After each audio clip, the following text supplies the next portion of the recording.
Welcome friend, युक्ति IAS की इस ऑनलाइन प्लेटफॉर्म पर मैं अमर अरविंद आप लोगों का तहे दिल से स्वागत करता हूं। उम्मीद करता हूं आप लोग अपनी तैयारी को अंतिम रूप दे रहे होंगे। युक्ति आईएएस के द्वारा जो दैनिक जागरण राष्ट्रीय संस्करण उसका न्यूज एनालिसिस डेली प्रारंभ कर दिया गया है।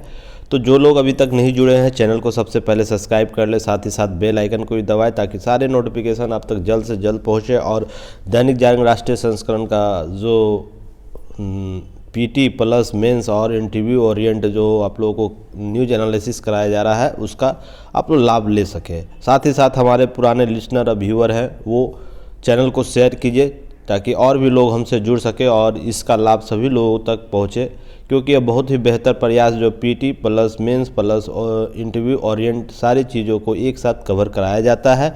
जो महत्वपूर्ण टॉपिक होते हैं उसे आप एक बार आप यहाँ देख लेते हैं, उससे संबंधित कोई भी टॉपिक आपको पुनः करने की ज़रूरत नहीं है, केवल डाटा वेरिफिकेशन करने की ज़रूरत होती है, क्योंकि डाटा वेरी करते रहता है, हर वर्ड्स चेंज होता है।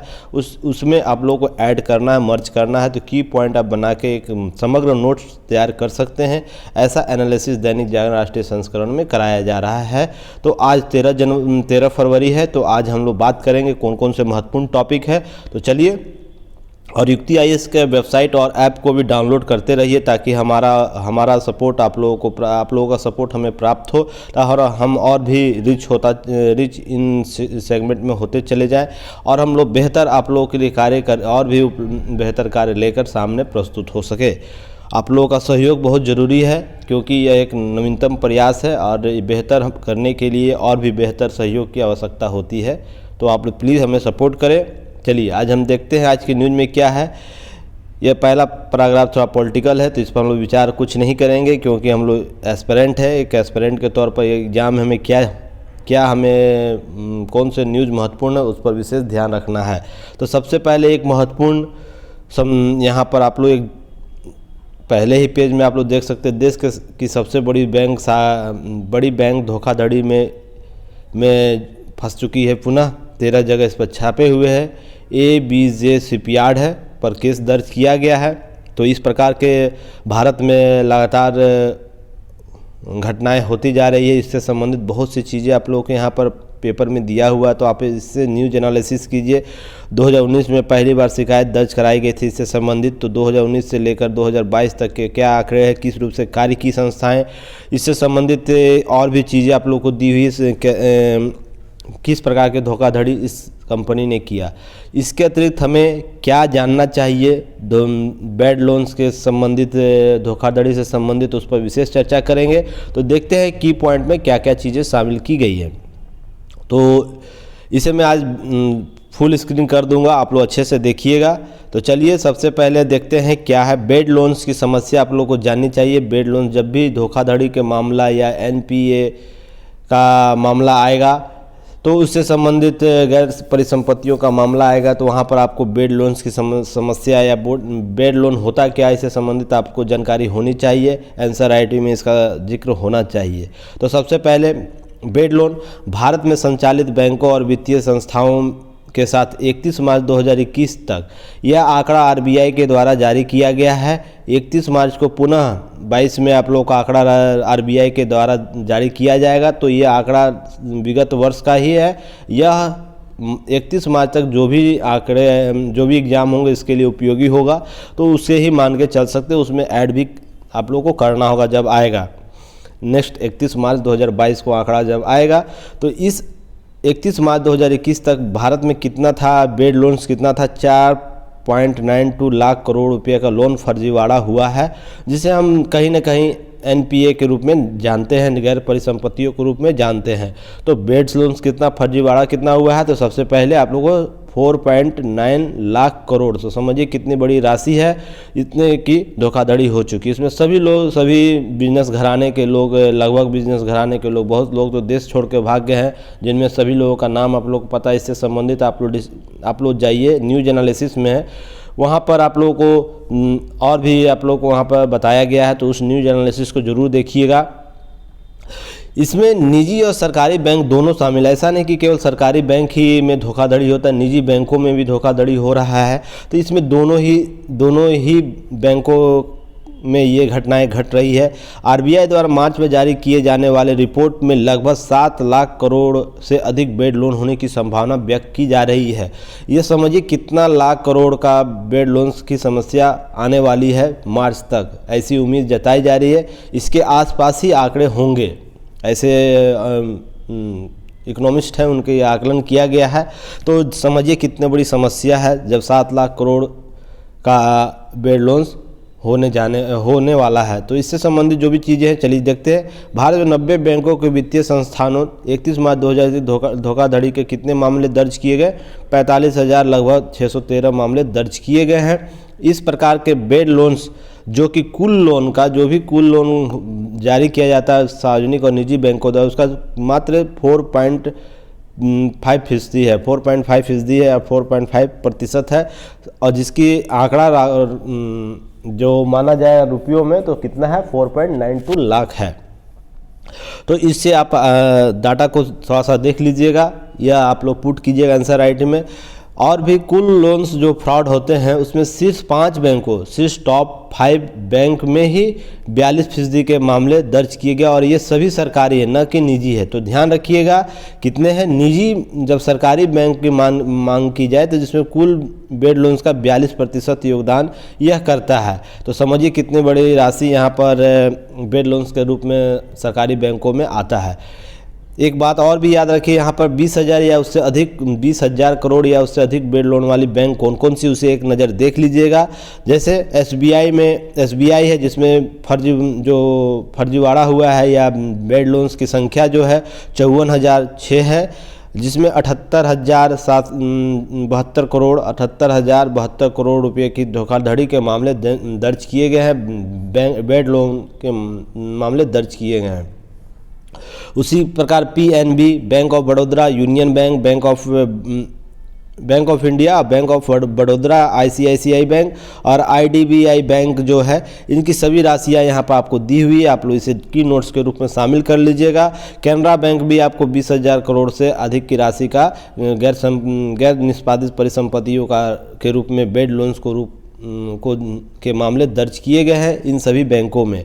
तो शीर्ष 5 अगर बात की जाए तो कितना योगदान करता है? 42% योगदान करता है। तो इस आंकड़े को ध्यान रखिएगा, आपको आंसर राइटिंग में उपयोग होगा।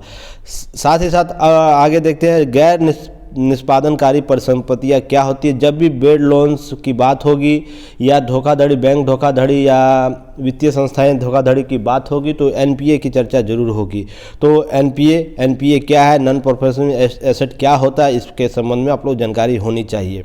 ऐसे ऋण से इसका मतलब होता है जिसका लौटाना संदिग्ध हो। सिंपल सा लॉज, एक शब्द में अगर कोई पूछे इंटरव्यू में आपसे कोई पूछे बताओ बाबू एनपीए क्या होता है, तो सीधा से एक लाइन बोलिएगा कि वैसे ऋण जिनको लौटाना संदिग्ध है या लौटाने की जो न्यूनतम आवश्यकता है वो समाप्त हो चुकी है, उसे एनपीए के रूप में शामिल किया जाता है।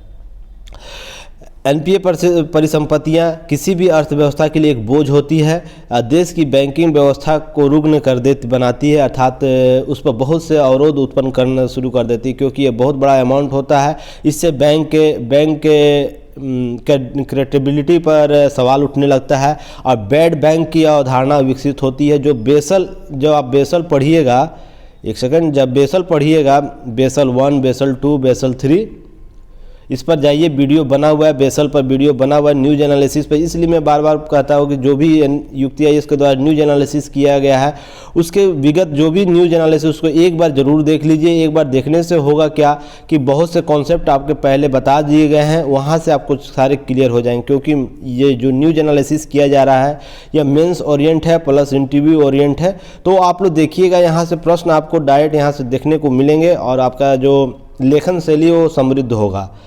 तो इसलिए आप लोग एक बार जाकर जरूर देखिए, उसके बाद जो अभी रेगुलर चल रहा है उसे भी देखते रहिए।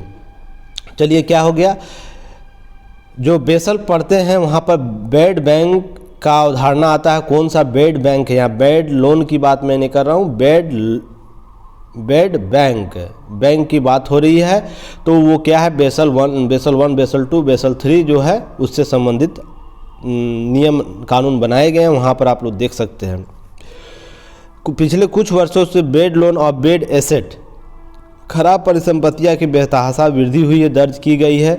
यह लगातार अगले 15 से 20 वर्षों का यह आंकड़ा है कि लगातार खराब परिसंपत्तियों की लगातार वृद्धि हो रही है। हालिया कुछ दिनों में और भी वृद्धि हुई है। नोट, इसमें याद रखना, एक नोट आप लोग को याद रखना चाहिए, गैर निष्पादनकारी परिसंपत्तियां बेड लोन, बेड एसेट से ही मिलकर बनती है। तो जितने बेड लोन्स की चर्चा होगी, बेड एसेट की चर्चा होगी, वो एनपीए ही बनेगा लास्ट में। अंतिम रूप क्या है उसका? एनपीए। बेड लोन का अंतिम स्थान क्या है? अंतिम रूप से वो कहाँ पहुँचता है? एनपीए के खाते में पहुँचेगा, जो देश और अर्थव्यवस्था के लिए एक बोझ है।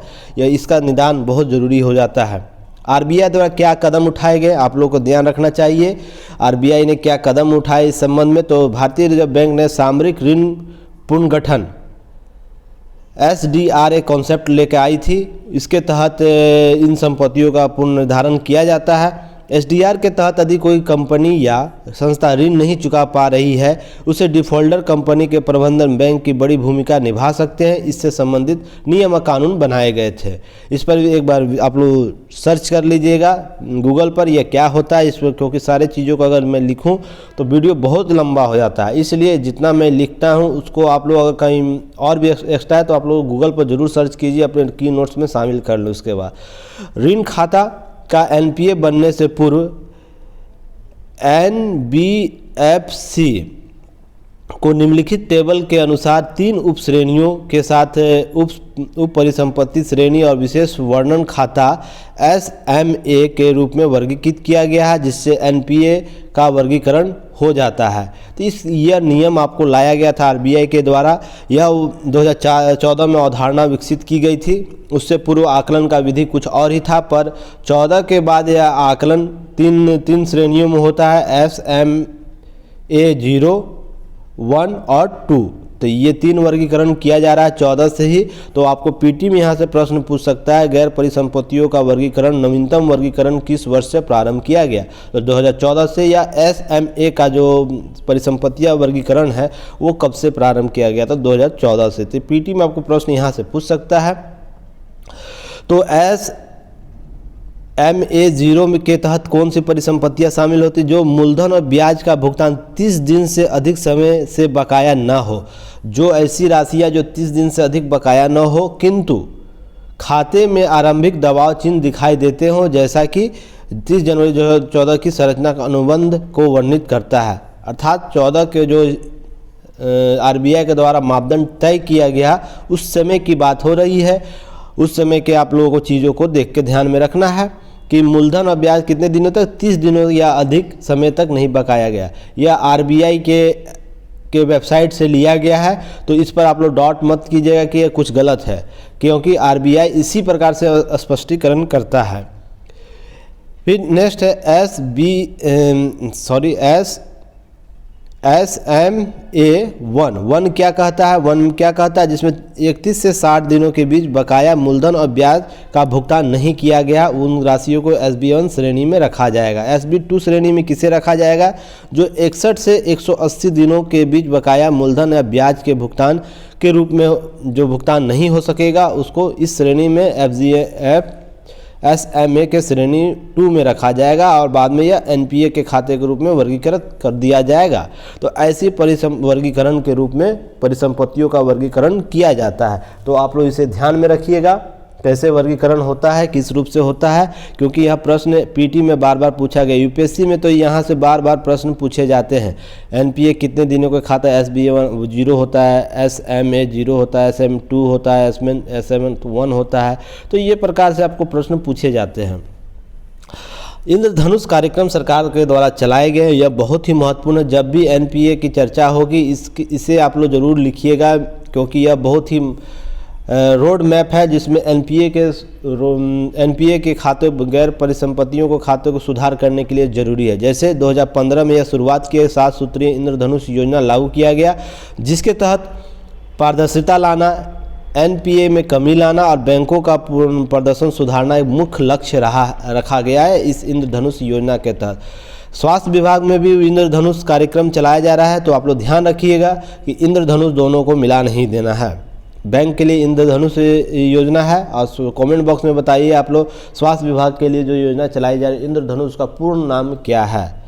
चलिए, इंद्रधनुष के 7 सूत्र प्रकार है जो स्पष्ट किया गया है। नियुक्तियों में सुधार करना है, सबसे पहले नियुक्तियों में सुधार करना, बैंक बोर्ड के ब्यूरो के संबंधित सुधार करना है, पंजीकरण से संबंधित सुधार करना, सार्वजनिक क्षेत्र में बैंकों के दबाव को हटाना है, सशक्तिकरण के उपाय लाने हैं, नए नए उपायों को ढूंढना है, बैंक के कोर मेंबर के द्वारा या बैंक के जो कार्यकारी बोर्ड है उसके द्वारा जवाबदेही की योजना बनाना है, जवाबदेहिता तय करना है, बैंकों को बेसल 1, बेसल 2, बेसल 3 के अनुरूप करना है, और भी नियम कानून है उसके अतिरिक्त उससे जवाबदेही को योजना बनाना है। इस इंद्रधनुष कार्यक्रम का प्रशासनिक सुधार भी तय किया गया है कि प्रशासनिक सुधार के माध्यम से भी एनपीए में जो डिफ़ॉल्ट हो रहे हैं एनपीए के रूप में उसे कैसे सुधारा जा सके, बैंकों के प्रशासनिक सुधार को भी विकसित करना है। नेक्स्ट है प्रतिभूति हित प्रवर्तन ऋण वसूली कानून और विधिक प्रावधान संशोधन अधिनियम 2016। यह बहुत ही महत्वपूर्ण कानून है। यह कानून एनपीए के खाते के लिए एक महत्वपूर्ण कानून के रूप में माना गया और इसके तहत क्या क्या कानूनों को मर्ज किया गया ये जरूरी हो जाता है। इस कानून के तहत 4 मौजूदा कानून जो थे वर्ष 2016 के पूर्व उन कानूनों को मर्ज करके जिसमें प्रतिभूतिकरण एवं वित्तीय संपत्ति पुनर्गठन प्रतिभूति हित प्रवर्तन अधिनियम 2002 जिसे सरफेसी अधिनियम भी कहा जाता है, सरफेसी कानून भी कहा जाता है, 2002 को मर्ज कर दिया गया 2016 में। तो इससे संबंधित प्रश्न बार बार यूपीएससी में पूछे जाते हैं तो आप लोग ध्यान रखिएगा। ऋण वसूली न्यायाधिकरण अधिनियम 1993, भारतीय स्टम्प शुल्क अधिनियम 1899, डिपॉजिटरी अधिनियम 1996 कुछ को प्रावधान संशोधित करने ऋण वसूली की इस अधिनियम में मर्ज कर दिए गए और अब इसी के अनुसार एनपीए के खातों को उसका मॉनिटरिंग किया जाता है। नोट आप लोग यहाँ ध्यान रखिएगा, एक महत्वपूर्ण नोट है। हाल ही में जयंत कुमार दास देखिएगा, ये दास है ना कि यह दास है, ध्यान रखिएगा, यह दास है। जयंत कुमार दास की अध्यक्षता में आरबीआई ने 6 सदस्यीय कमेटी का गठन किया है जिसका उद्देश्य डिजिटल ऋण के देनदारी के धोखाधड़ी बढ़ते मामलों के कारण डाटा सुरक्षा, निजता, गोपनीयता, उपभोक्ता संरक्षण सुनिश्चित करने के लिए विनियमित वित्तीय क्षेत्र के साथ साथ अनियमित खिलाड़ियों अर्थात जो इसके नॉन ग्रांटेड जो संस्थाएं हैं उनके लिए भी डिजिटल भुगतान के गतिविधियों सभी पहलुओं अध्ययन करने के लिए किया गया है। इस जयंत कुमार दास की अध्यक्षता में आरबीआई के द्वारा एक कमेटी गठित की गई जिसका मुख्य उद्देश्य सिंपल से आप ये समझे, डिजिटल हम लोग भुगतान करते हैं, डिजिटल ऋण लेते हैं, जैसे बहुत सी कंपनियां हैं डिजिटल ऋण देती है, जैसे आपको मुडू फाइनेंस है, इसी तरह आपको बहुत से ऐसे ऑनलाइन मिलेंगे जो आपको ऋण देते हैं यानी कर्ज देते हैं, उसके एवज में वो भुगतान लेते हैं, ब्याज लेते हैं। तो उस धोखाधड़ी के संबंध में कुछ नियम कानून बनाने के लिए आप लोग जयंत कुमार दास की अध्यक्षता में एक कमेटी गठित की गई थी। मेंस प्रश्न आप लोग को यहाँ से ध्यान रखना है। मेंस प्लस इंटरव्यू में यह बहुत ही महत्वपूर्ण टॉपिक है क्योंकि मेरे इंटरव्यू में एनपीए से कुछ प्रश्न किए गए थे तो वहाँ पर आप लोगों को उसी के स्पष्टीकरण के रूप में इसे जैसे एनपीए खाता क्या होता है, एनपीए का वर्गीकरण किस रूप में किया जाता है और एनपीए को कैसे सुधारा जा सकता है, एनपीए के खाते को कैसे सुदृढ़ किया जा सकता है, इससे संबंधित प्रश्न किए गए थे। तो मेंस में आप लोग क्या तैयारी करना है, गैर निष्पादित परिसंपत्तियां लगातार भारतीय अर्थव्यवस्था के लिए उभरती हुई समस्या के रूप में सामने आ रही है, निश्चित ही सामने आ रही है, ऐसी उभरती हुई समस्या है। आरबीआई सरकार द्वारा प्रत्यक्ष अप्रत्यक्ष रूप से इन परिसंपत्तियों के संतुलन के लिए किन उपायों पर अधिक बल देने की आवश्यकता है, स्पष्ट करें।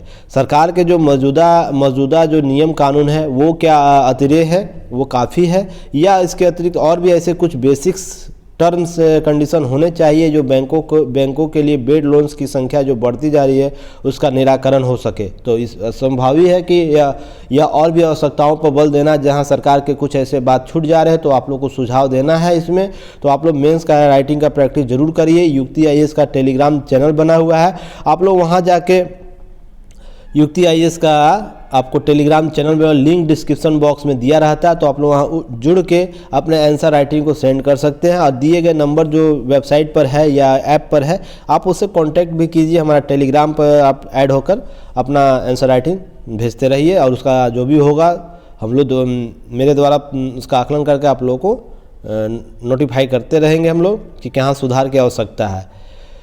नेक्स्ट है, आप लोगों को पीटी ओरिएंट बातें यहाँ पर याद रखनी चाहिए।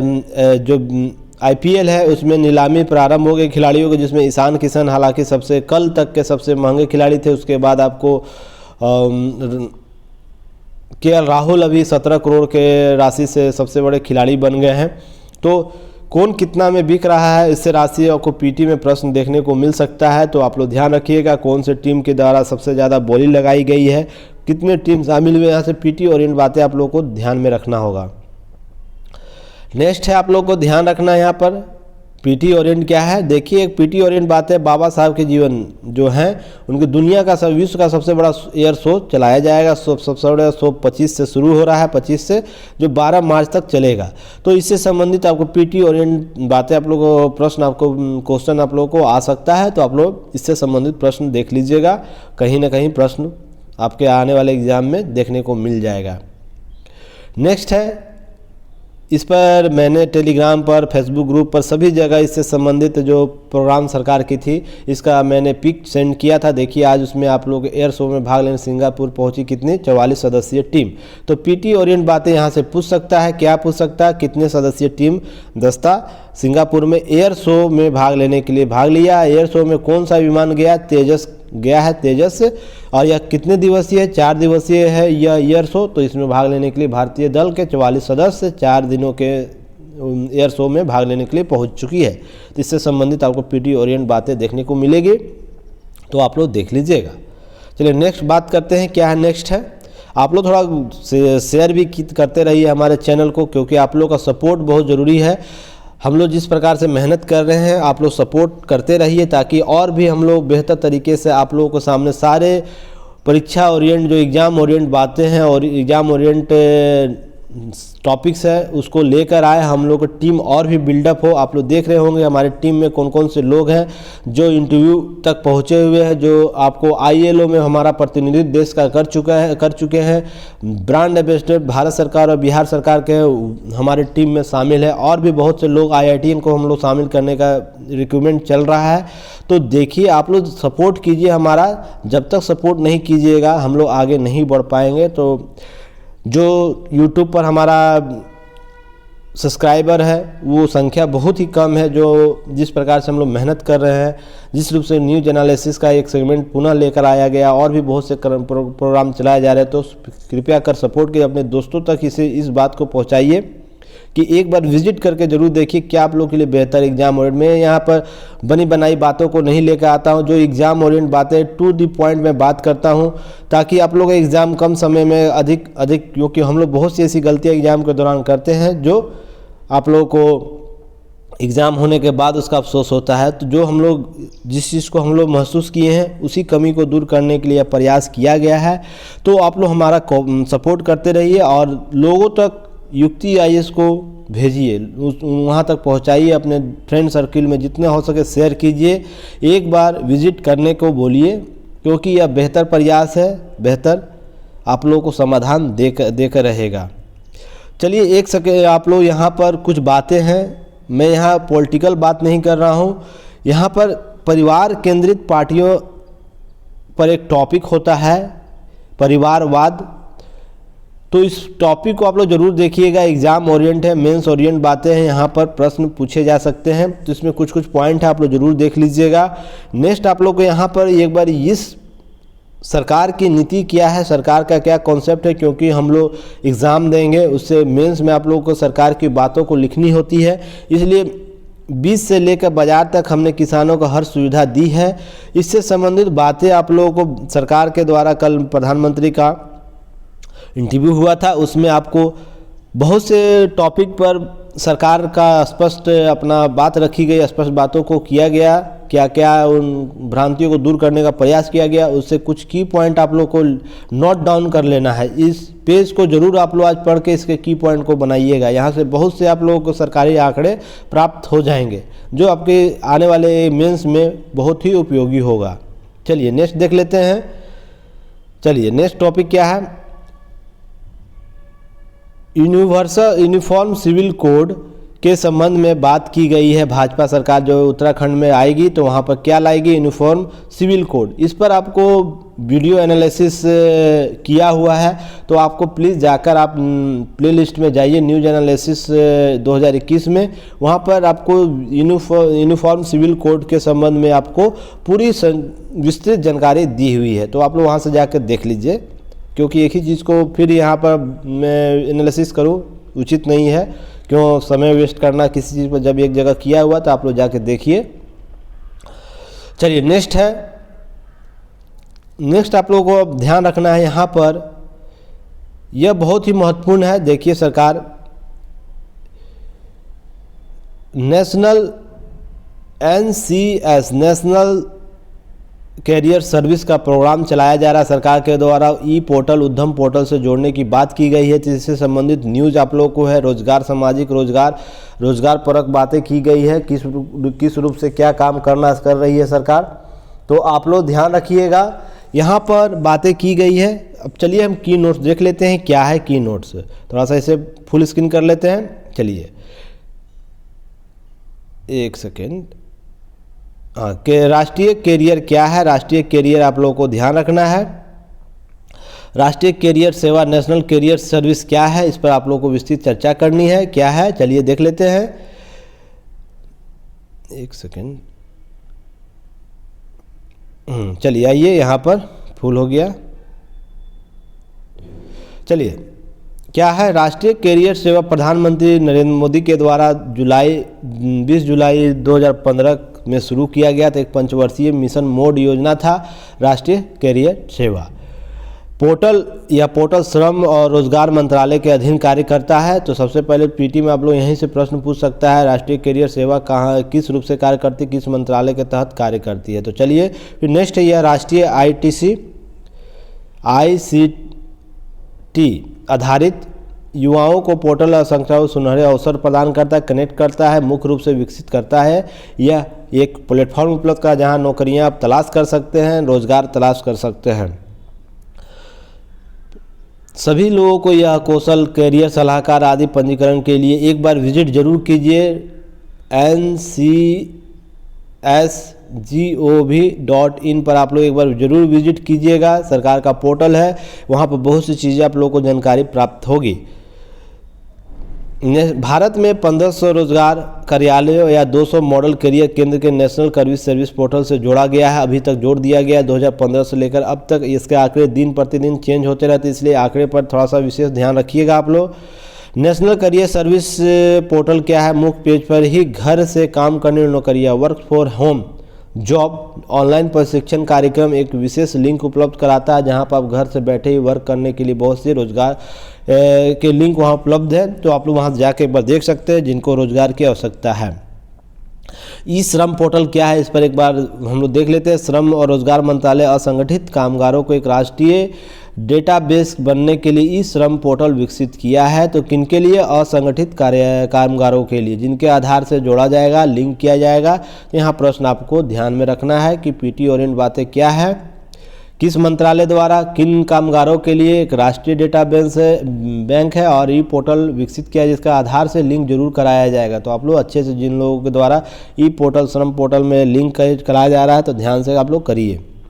इसमें नाम, व्यवसाय पता, शैक्षणिक योग्यता आदि से संबंधित विवरण होगा, ताकि रोजगार क्षमता का इष्टतम उपयोग हो सके और इनके सामाजिक सुरक्षा योजनाओं का लाभ विस्तार किया जा सके। तो इसका मुख्य उद्देश्य क्या है, रोजगार क्षमताओं का इष्टतम उपयोग, यानी सर्वोत्तम उपयोग किया जाए उन लोगों के लिए, और सामाजिक सुरक्षा योजनाओं का लाभों का विस्तार भी इसके संबंध में किया जा सके। ई श्रम पोर्टल के एक डाटा जाएगा, सरकार कितने लोग रोजगार की चाहत में हैं, तो इससे संबंधित जो भी सामाजिक सुरक्षा है उससे संबंधित आप लोगों को यहाँ पर मिल जाएगा, सरकार को एक डाटा मिल जाएगा। यह प्रवासी कामगारों सन्नी निर्माण कामगारों गीग जो कामगार होते हैं वो, प्लेटफॉर्म कामगारों आदि असंगठित कामगारों को ऐसा पहला राष्ट्रीय पोर्टल है। तो ध्यान रखिए कि इन लोगों के लिए पहला राष्ट्रीय कार्यक्रम पोर्टल है, किन लोगों के लिए, जिसका मैंने यहाँ पर नाम इंक्लूड किया है। प्रवासी कामगारों, सन्नी निर्माण कामगारों, गीग कामगारों, प्लेटफॉर्म कामगारों के लिए एक राष्ट्रीय डेटाबेस है। भारत का प्रथम राष्ट्रीय पीटी इकोनॉमी में पीटी के आपको टॉपिक में ये प्रश्न आपको पूछ सकता है। उद्देश्य क्या है? इस प्रकार के सभी कामगारों को केंद्रीकृत डेटाबेस बनाना, और जो मैंने अभी नाम लिया उसका, तथा फेरी वाले, घरेलू कामगार, कृषि कामगार आदि के लिए जिन्हें आधार से जोड़ा जाना, इसका मुख्य उद्देश्य है इस श्रम पोर्टल का, ताकि सारे आंकड़े के साथ सामाजिक सुरक्षा उपलब्ध कराया जा सके। नोट याद रखना आप लोगों को, जिसकी आयु 15 से 59 वर्ष से बीच हो और EPFO, ESIO, NPS सरकार की योजनाएं हैं, पेंशनधारी योजनाएं, वित्त पोषित सदस्य नहीं हो वो व्यक्ति, अर्थात कहने का अर्थ जो सरकारी सेवक है वो नहीं हो सकते हैं। सदस्य न हो व्यक्तियों के इस श्रम पोर्टल में पंजीकरण करा सकते हैं। इसके अतिरिक्त जिनका उम्र 16 से 59 वर्ष है। तो आपको पीटी में प्रश्न यहाँ से पूछ सकता है। अब सरकार द्वारा संचालित सामाजिक सुरक्षा कुछ कल्याण योजनाएं हैं, जैसे प्रधानमंत्री श्रम योगी मानधन पेंशन योजना। ये विगत वर्ष में बहुत ही चर्चा में है, क्योंकि यह इसके लाभार्थी क्या है, अंशदायी स्वैच्छिक और अंशदायी पेंशन योजना यह के रूप में ये कार्य कर रहा है। मासिक अनुदान 55 से 200 रुपये तक यह अगर करते हैं तो आपको इसकी पूर्ति के बाद मासिक 50% अनुदान दे होगा, और उसका केंद्र सरकार बराबर योगदान दिया जाता है इस अनुदान में, अर्थात 200 आप देते हैं तो 200 सरकार देती है, और इसका मैच्योरिटी जब पूरा होता है तो आपको एक निश्चित राशि दी जाती है। ये दुकानदार, व्यापारी, स्वनियोजित व्यक्तियों के लिए यह राष्ट्रीय पेंशन योजना भी चलाई जा रही है NPS ट्रेडर्स के रूप में। तो सरकार की कुछ सामाजिक योजनाएं हैं, तो आप लोगों को यह ध्यान रखना है। यहाँ से आप लोगों को प्रश्न यहाँ से पूछे जा सकते हैं, पीटी में पूछा जा सकता है। लाभार्थी क्या होंगे यहाँ पर? अनुदान यहाँ भी 55 रुपया से 200 रुपया तक कर सकते हैं, जिसका आयु योजना 60 आयु जो प्राप्त करने के बाद लाभार्थी को 3000 रुपये न्यूनतम सुनिश्चित मासिक पेंशन दिया जाएगा जो पात्र होंगे। तो बहुत ही महत्वपूर्ण सामाजिक सुरक्षा योजना है यह। साथ ही प्रधानमंत्री जीवन ज्योति योजना कार्य कर रही है। प्रधानमंत्री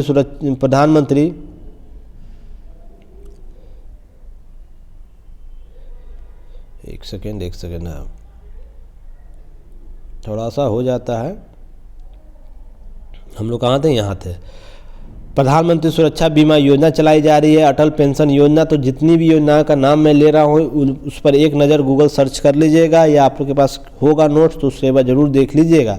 सार्वजनिक वितरण प्रणाली से भी सामाजिक सुरक्षा के कार्यक्रम चलाए जा रहे हैं, जिसमें गरीबी रेखा से नीचे सभी परिवार पात्र हैं। कोई भी परिवार जिसमें 15 से 59 वर्ष की आयु के बीच कोई भी सदस्य नहीं है तो उसके संदर्भ में यह चीज़ें चलाई जा रही है। जिसके पास कोई अस्थायी नौकरी नहीं है, यह केवल अनिश्चित श्रम में संलग्न है, जो अनरजिस्टर्ड रोजगार होते हैं उसमें आप लोगों को उसमें अगर कार्य कर रहे हैं तो आप लोगों को यह सार्वजनिक वितरण प्रणाली के तहत लाभ उठा सकते हैं। प्रत्येक महीने 35 किलोग्राम चावल या गेहूं, गरीबी रेखा नीचे ऊपर परिवार मासिक वेतन 15 किलोग्राम खाद्यान्न हेतु पात्र होंगे इस योजना के तहत। प्रवासी कामगारों को जहां वे काम कर रहे खाद्यान्न प्राप्त करने के सक्षम बनने one nation one ration card योजना लागू किया जा रहा है। बहुत से राज्यों में किया जा चुका है। तो आप कमेंट बॉक्स में बताइए कितने राज्यों ने one nation one ration card की योजनाओं को लागू कर दिया है। इसी के साथ प्रधानमंत्री आवास योजना चलाई जा रही है। ग्रामीण सामाजिक सहायता कार्यक्रम, वृद्धावस्था संरक्षण चलाया जा रहा है। साथ ही साथ आप लोगों को बुनकर लिए आयुष्मान भारत प्रधानमंत्री जन आरोग्य योजना चलाई जा रही है, जिससे स्वास्थ्य संबंधी बीमा राशि दी जाती है सामाजिक सुरक्षा के रूप में। बुनकर के लिए स्वास्थ्य बीमा योजना स्कीम चलाई जा रही है। साथ में राष्ट्रीय सफाई कर्मचारी वित्त विकास निगम, यह भी सामाजिक सुरक्षा के रूप में सरकार के सोशल योजना के रूप में सरकार के द्वारा चलाई जा रही है। अब सरकार द्वारा संचालित रोजगार योजनाएं कौन कौन से एक नज़र देख लीजिए, और इस पर आप लोग गूगल सर्च या तो आपके पास नोट्स होगा तो उसे ज़रूर एक बार टैली कर लीजिएगा। यहाँ पे योजनाओं का नाम वर्गीकरण जरूरी होता है। मनरेगा योजना, दीनदयाल उपाध्याय योजना, ग्रामीण कौशल योजना, दीनदयाल उपाध्याय अंत्योदय योजना, पीएम स्वनिधि, प्रधानमंत्री कौशल विकास योजना, प्रधानमंत्री रोजगार सृजन कार्यक्रम। तो ये आप लोगों को महत्वपूर्ण रोजगार योजना है। और सामाजिक सुरक्षा योजना ये है। तो आप लोग को दोनों सामाजिक और रोजगार दोनों आप लोगों को याद रखना है। और यहाँ से प्रश्न आपको पीटी ओरिएंट बहुत से प्रश्न देखने को मिलेंगे। और साथ में मेंस में आप लोग को इससे संबंधित आंकड़े आप लोग को उपलब्ध कराने होंगे। जब ऐड करते हैं अपने आंसर राइटिंग में तो आंसर बहुत ही बेहतर बनता है। तो मेंस क्वेश्चन क्या है? नेशनल कैरियर सर्विस और ई पोर्टल आदि जैसे रोजगार परक योजनाएं रोजगार उपलब्धता में सहायक है। रोजगार उपलब्धता में सहायक तो हैं ही, हालांकि बेरोजगारी के वर्तमान आंकड़ों से यह अंतर्विरोध उत्पन्न होता है। यह अंतर्विरोध उत्पन्न होता है कि अभी कार्य शेष है, अभी बहुत से कार्य करना शेष है, क्योंकि रोजगार के आंकड़े बेरोजगारी के दर यह स्पष्ट करते हैं कि जो भी उपलब्ध कराई जा रही सरकारी योजनाओं के रूप में अभी वो धरातल से बहुत दूर है। इस पर इसके संबंध में अपने विचार प्रस्तुत करें। तो आप लोग को ये आंसर राइटिंग आप लोग करना है। आप लोग भेज सकते हैं, आंसर भेज सकते हैं, सेंड कर सकते हैं टेलीग्राम चैनल पर। तो आप लोग जुड़िए हमसे। और साथ ही साथ आप लोगों को यह आप लोगों को देखना चाहिए, आज अंतर्विरोध की खतरनाक स्थिति में है राजनीति। तो इसके जो न्यूज एनालिसिस है इसको जरूर पढ़िए, एडिटोरियल को जरूर पढ़िए, ताकि और भी आप लोग चीज़ों को समझ सकें। नेक्स्ट है आपको एक एडिटोरियल, यहाँ पर एक चीज़ है छोटा सा है, आप लोग यहाँ जरूर जानना चाहिए। जैसे मशहूर उद्योगपति राहुल बजाज नहीं रहे, यह बहुत ही महत्वपूर्ण व्यक्ति थे, इससे संबंधित आंकड़े आप लोगों को दिए गए हैं। तो पीटी ओरिएंट आप लोगों को यहाँ से प्रश्न पूछ सकता है। तो आज का न्यूज इतना ही एनालिसिस, और नेक्स्ट कल के न्यूज तक हम आते हैं।